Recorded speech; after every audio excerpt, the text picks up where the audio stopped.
பெற்ற காரணத்தின் அடிப்படையில் இன்று நம்முடைய தொகுதியில் இங்கே வந்திருக்கிற செய்தியாளர்கள், தொலைக்காட்சி நண்பர்கள் எல்லோரும் என்னுடைய இல்லத்திற்கு வருகிற போது நான் சொன்னேன், நான் கோயிலுக்கு போயிட்டு இப்போ தான் வந்திருக்கிறேன்னு.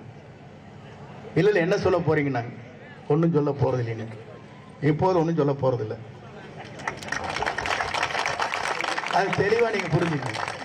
என்னை யாரும் சிக்க வைக்க முடியாது. முதலில் புரிந்து கொள்ளுங்கள்.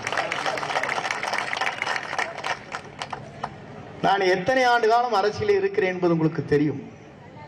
எத்தனை தலைவர்களை சந்தித்து விட்டு இந்த களத்தில் நிற்கிறேன் என்பதும் இந்த மக்களா என்பதும் உங்களுக்கு புரியும். வந்திருக்கிற நண்பர்களுக்கு ஏதாவது கிடைக்குமா என்று தேடிக்கொண்டிருக்கிறீர்கள். எதுவும் கிடைக்காது, கவலைப்பட தேவையில்லை. நான் செல்லுகின்ற பாதை புரட்சி தலைவர் எம்ஜிஆர், புரட்சி தலைவர் அம்மா வழி. அந்த வழி என்பது நமக்கு காட்டி இருக்கிற தெய்வங்களுடைய வழி. அந்த தெய்வங்களை இரண்டு பேரும் தான் நமக்கு வழிகாட்டிகள். அவர் இல்லை என்றால் நான் இந்த இடத்தில் இன்று பேசி இருக்க இயலாது. புரட்சி தலைவர் பிறந்த நாள் இன்றைக்கு நடைபெறுகிறது. 1972 இயக்கத்தை துவங்குகிற போது நான் சாதாரண தொண்டன். 75 எனக்கு பொதுக்குழு நடத்த வேண்டும் என்று உத்தரவு வழங்கினார். அதிலே அரங்கநாயகம் தலைவர், மணிமாறன் செயலாளர், நான் அதற்கு பொருளாளர். அன்றைக்கு பல்வேறு இடர்பாடுகள். புரட்சி தலைவருக்கு சினிமா படம் கூட இங்கே எடுக்க முடியவில்லை. தமிழ்நாட்டில் தடுமாறி கொண்டிருக்கிற நேரத்தில் புரட்சி தலைவர் எங்களை அழைத்தார்.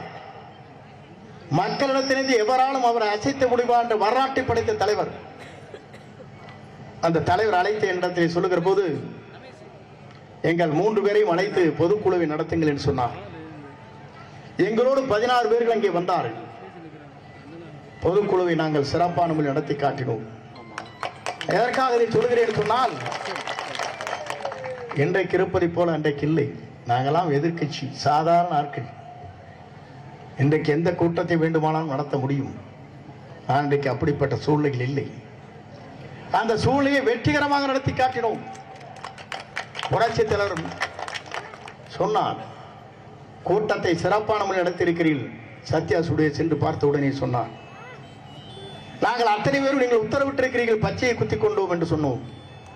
கட்டி தெளிவினார்.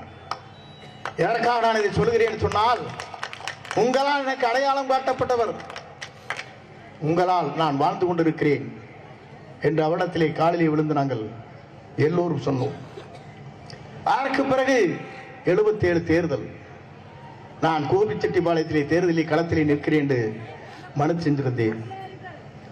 தலைவர் சொன்னார், எனக்கு ஏ ஃபார்ம் பி ஃபார்ம் கொடுக்கின்ற போது நீ சத்தியமங்கலத்தில் நிற்க போகிறாய் என்று சொன்னார். தலைவரே, என்னை கொண்டு போய் சத்தியமங்கலத்தில் விடுறீங்களே, அதுக்கு மைசூரை சார்ந்த பகுதியாச்சே, தாளவாடி, கடம்பூர் போன்ற பகுதிகள் எல்லோருமே காங்கிரஸ் மக்கள் இருக்கிற இடத்திலே என்னை விட்டு விட்டீர்கள் என்று சொன்னார். ஒரே வரிதான் சொன்னார், எம்ஜிஆர் என்று சொல், நீ வெற்றி பெறுவாய் என்று சொன்னார். வெற்றி பெற்று காட்டினோம். புரட்சித்தருடைய புனித பெயரை சொன்ன உடனே அவருடைய பிறந்த நாள் இன்றைக்கு நடைபெற்றுக் கொண்டிருக்கிறது. நான் அதை சொல்வதற்கு காரணம், எல்லோரும் நினைக்கிறார்கள், சொன்ன 2 வரிதான். அங்கே புரட்சித்தருடைய பெயர் இல்லை, படம் இல்லை, அம்மாவுடைய படம் இல்லை என்று தான் சொன்னேனே தவிர, அந்த குழு வருகிற போது அவரிடத்திலே சொன்னேன். என்னை அழைத்தார்கள். அழைக்கிற போது இதை பார்த்த உடனே, என்னங்க அம்மா படம் இல்லையே, தலைவர் படம் இல்லைங்களேன்னு கேட்டேன். இவ்வளவுதான். நான் அந்த கூட்டத்திலே கலந்து கொள்ளவில்லை. பத்திரிகையாளர் பரபரப்பாக இருக்கிறார்.